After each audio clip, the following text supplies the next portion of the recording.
Yun o, kita mo yun. Oops! Siya! Ay, pusa o. Yun ang hindi maganda dito. Ay, mga RB dyan, oy! Magluto mo ito, no? Mga RB dyan, Ano? Kuya Express!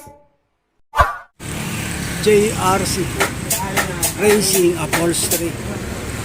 Dito to sa loob ng Club Manila is papasok ng munisipyo. Pinaayos natin kasi medyo manipis yung dating upuan ko. Medyo pinadagdagan natin ng konti kasi masakit sa puwet. Ginagawa na siya doon. Oh.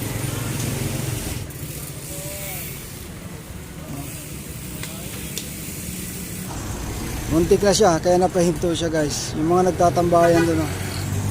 Namasagi ng kotse kasi ang kukulit nag-U-turn kahit matutuli ng sasakyan.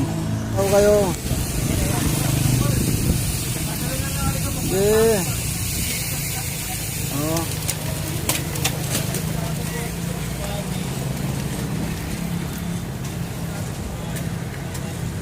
Ang dami oh. Ang hindi lang maganda, lumiliko sila dito. Yun o, kita mo yun. Oops! Siya! Ay, pusa o. Yun ang hindi maganda dito. Ay, mga RB dyan, oy! Magluto mo ito, no? Mga RB dyan, Alanganin o. magluto dito, ha? Alanganin o.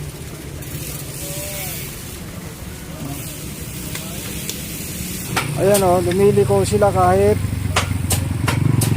may mga tricycle na dumadaan. Ayan po. Delikado, di ba? So guys, sumemp lang na siya. Kaya saglit, hindi ba tinamaan yung motor? Hindi. Ayun na wala, hindi ito. Taanan din. Yun ang sinasabi ko guys. Ito na yung bago guys. Sana okay na to. Kasi talagang sobrang sakit sa puwet nung dati kasi napakanipis.